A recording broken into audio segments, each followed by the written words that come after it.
Welcome to Read This Author's Corner. We are your hosts. I am Alice James, and I'm here with Max Rodriguez, the founder of the Harlem Book Fair. And we are going to continue our conversation on Out of Many, One People with our Jamaican authors telling Jamaican stories. We have Dale Mahfood, Lynda Edwards, and Andrene Bonner. And we're going to jump right back into part 2. The whole thing is that, there are different Jamaicas. Yes, we're unified. And yes, there's a lot of beauty that has come out of the colonial, we've made something good out. We made lemonade out of lemons. Right? Exactly. But there's still, everybody does have a different life. We live in different parts. And so I think what the three of us are doing, in essence, we really write historical fiction with other elements to it. Like mine is family saga and that sort of thing. But as we explore the history, you may remember well Ziggy Marley's song, and where he says, what does he say again? If you don't know your past, you don't know your future. Mm-hmm. And so I think the three of us are endeavoring to explore the history as well. Yeah, and the history of the coming together, and the history of the history of these different, for instance, in my novels, the first novel, there's a scene with Bustamante in it, and Norman Manley isn't in it, but he's spoken about in my second novel, Norman Manley is going to be, and I'm going to explore all these politicians, but you're going to see them from the perspective that their followers would have seen them, with the hope that, okay, for instance, I read Rachel Manley's book, Drumblair, and I just finished, that was about Norman Manley and Edna Manley. I just finished reading the one about Michael Manley. My family was a JLP. And so for me to read this and see, oh, these were real people, they weren't monsters, it really just shifted my whole mind. Oh. And that's what I want to do with my fiction. And I believe these ladies do as well, to give other perspectives, so people can look in and go, okay, I may not agree with them, I may not like what they're doing, or I may not like what they've done to me, but I understand them a little better. And so there's more room for unity. That's my passion. For those of us who aren't familiar with a Jamaican literary canon, Lynda, who are some writers that either have influenced you, that you've read, that you would recommend? Who might we know? And I tell you that for me, as a not Jamaican, I am challenged, and someone who I think I'm well read, certainly across the diaspora. But the names of Caribbean writers, not just Jamaica, are, scarce, are far and few in between. There are those notables, of course. We know them: Edwidge Danticat, V.S. Naipaul, Elizabeth Nunez. I mean, we know some of them, but our access here in America to writers of the diaspora, especially the Caribbean, for some reason, because I know Black British writers, I know African writers. You're going to put me right on my soapbox now. Okay.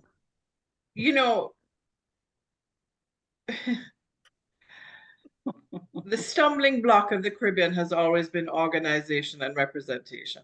Mm-hmm. We cannot see. Keep going there. Yep. You got me on my soapbox. It's very hard to find us. It's very, very hard to find our voices, because nobody knows what to do with us. Nobody knows where we fit in.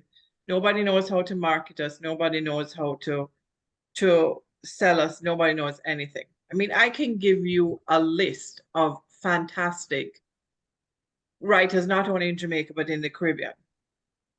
Callie Browning out of Barbados, she's amazing. Anthony Winkler inspired me at a very young age to write. Derek Walcott. These were people that, I thought to myself, my God, this is Shakespearean. Why am I studying Shakespeare in Jamaican school? This is who I should be studying. these are the writers that I should be reading. So I found Caribbean writing at a very early age, and I absolutely loved it. I found my writing voice at a much later age because, you know, life gets in the way. And like I said, there is nobody encouraging us to write. There's no agent out there that is looking for us. There's no publisher knocking on our door. There's no festival or, you know, there's nobody that's coming to us and saying, oh my God, I love what you've done. I love your voice. Let's do something together. This just doesn't happen. The Caribbean stumbling. And you know, there is a festival now, huh? Calabash. Calabash, I'll be there. Oh, very nice. Calabash Literary Festival is back. Calabash did a wonderful thing, but the limitations with Calabash is that you have to be an established writer. Right.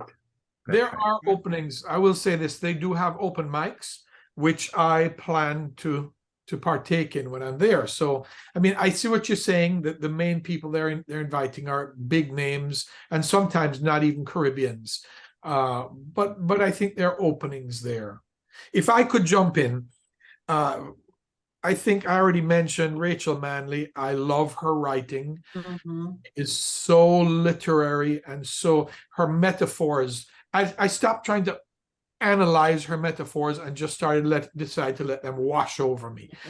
She's a fantastic writer, and she gives a history of Jamaica from a very, very personal point of view, being that she was the granddaughter of Norman Manley and the daughter of Michael Manley. So, and I have the third book, Horses in Her Hair, about Edna Manley. I'll probably read that soon. So she has been really influential on me. The other person I would say, and very contemporary now, is Charlene Wilkerson. Her book Black Cake. Charmaine Wilkerson. Oh my goodness! For me, I love it, and I think she's done a wise thing. The three of us were talking about this last night too. It's definitely a big part of it is set in Jamaica, but a part is set in Los Angeles, in England, in Italy, and so I think it helps the Caribbean book to kind of get a little more exposure because people are willing to read some of these other things with a good dose of Caribbean, which I believe, I don't know for sure, but I believe she's writing about Jamaica. Profound. I really love her. I just also got her new short story called Deluge, and I love that. She's just a great writer. Good. Very good. I may be a bit off track here, but you know, in my wild musings, you know, we love the stories. We love the Caribbean stories. We love the experience of the Caribbean story because they are stories of triumph. They are stories of triumph. And I tell you, for everything that Marcus Garvey did, I think he scared the hell out of people. And they said, no, none of those stories, no stories from there. We don't know what we might get. So I just, and I say that only, you know, only in half jokingly, because going back to Andrene's point about politics, you know, politics has its place in literature as well, especially when we understand that literature represents voice and vision for oneself. When it comes to politics, we were talking about this last night too, and so a cousin of mine once told me, she says, you know, what is amazing about you is everybody else sees the trees, you see the whole forest. And in researching what I've researched in the Caribbean has always seemed to be the little mouse that cats play with. And, you know, the whole fall of sugar and the whole devastation of the Caribbean during that period was caused by raising taxes on sugar for the English crown to fund their war in the American Revolutionary War. So, I mean, banks in England wouldn't give planters in the islands credit anymore. So they couldn't even feed people. I mean, there were literally a 5-year period there of people just starving in the streets because there was no money to buy food or necessities. You have to understand the worldwide trading system began in the Caribbean. You know, That's right. That's right. slaves were brought to Jamaica and sugar and rum left. Yeah. That was the beginning of the worldwide trading system. You see, this is why in speaking with Alice about joining in about this conversation, this is why I know that I love each of your books because this experience is what sort of anchors, everything in your book. Well, it happened again in the 70s. It happened again in the 70s where you had the two superpowers, the red cat and the blue cat playing with the little black mouse in the Caribbean again. The fight, the Cold War was fought in the Caribbean. Right? and you see, and this is my point that as writers, it's your job through your historical fiction or through your stories to tell the truth. To tell the we talked about the truth. Oh my God, Andrene. Speak truth to power. We talked about the truth last night. I was saying to Lynda, because Lynda has some serious material that she wants to get out there, and we said, gosh, we have to wait a little bit, wait until something else happens. But at the end of the day, you have to tell the truth, though, Lynda. We have to tell the truth. That's your job. You tell our stories. Right. You talk about them wanting to get rid of Marcus Garvey. By the time I'm done with them, they'll be lined up outside my door. I never doubted that this was going to be amazing. I absolutely have truly enjoyed this conversation, and I would be open to doing this again. I would truly be open. I'm here. This was really, really good, and I will give you each opportunity for your closing thoughts and your any kind of closing remarks. Well, I would like to say, I'm only kidding, guys. That wasn't. No, go ahead. No, that was not for me. That was for the authors, of course. I know that. No, we want to hear what you have to say. Okay, on the back end. Thank you, Dale. All right. Please. Yeah, I guess. Dale, go ahead. I guess I just want to say that we as Caribbeans need to continue to write. We need to continue to write our history. We need to continue to write our culture, because the culture is so important, and preserving it and bringing it forward. We need to encourage one another and not just be separate units writing our own little things. And we need to be there to encourage one another, to help one another, to spur one another on, to promote one another, because our stories need to be told from all aspects of Jamaica, all aspects of the Caribbean, and really even the diaspora, because we have had a great impact on the diaspora wherever we have gone. So that's my encouragement to Caribbean and Jamaican writers. My closing, I believe that, again, as writers, we have a responsibility to tell the stories of our culture, because we've lived it and we're living it, and not to let everybody who comes to our island to enjoy our island, which is wonderful, to decide that they're going to write their opinion pieces versus the reality. And I think that we are in a very unique position as Jamaicans to really tell our stories so they will not become distorted, because there is how the world sees us and how we see ourselves. And that is our job now to really, and I thank you, Alice, for this opportunity to give us that platform, and Max to give us that platform so that we can just let the world know that we are not a monolith. And as the Jamaican slogan, Jamaican tourist board slogan once said, says,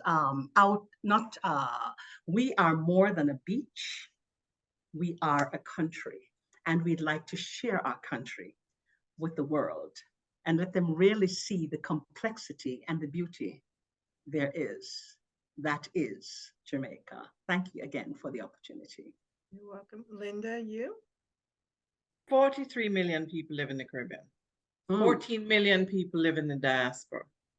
In 2019, 32 million people visited Jamaica, visited the Caribbean. And it wasn't for the first time. They come because they see themselves in the society that we created. Right. But 91 million people stood up and took notice of our culture. We have something to say. We have something to share. And what would be really nice is if somebody recognized that, an agent, a publisher, recognized that the society that we come from, the three of us come from, is the society that is going to teach the world how to live in one love. Andrew Young said it. Yeah. You know, we are where the world collided with such force that the bridge it built is going to be the bridge to reconciling our past and moving together in a future steeped in one love.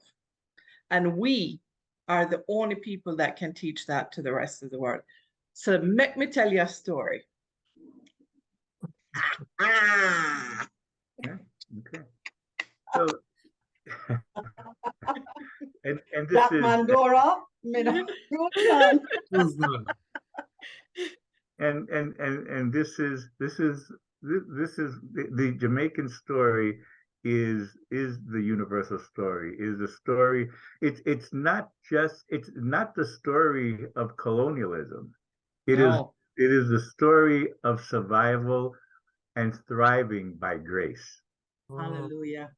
Thriving through vision, thriving through intellect, thriving through resourcefulness, thriving through community. We took the world's hand-me-down. That's right. And we made something amazing out of it. Yes. And not only Jamaica, you have to credit the entire Caribbean with doing that. Yes. I would like to say we led the way because we're the best, but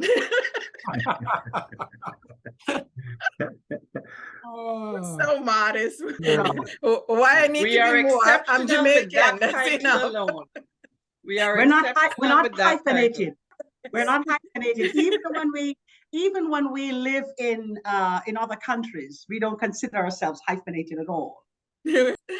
Thank you, guys. I just have to share this before we go back to what Lynda just said, because I understand the sentiment, because I was told as I was a child that one day there would be a great tsunami in the Caribbean and only Puerto Rico would survive. Oh, that's great. I understand, Lynda. I understand. Yeah, you and I would have some very interesting conversations. Yes, indeed we would. Oh, indeed you would. I'm sure. No, I'm very proud of my heritage. I'm very proud of what the Caribbean has done. Thank you for watching Read This Author's Corner with Alice James and Max Rodriguez. Please pick up a copy of our wonderful authors' books so you can get a taste of Jamaica and the Caribbean. Until next time, this has been Read This.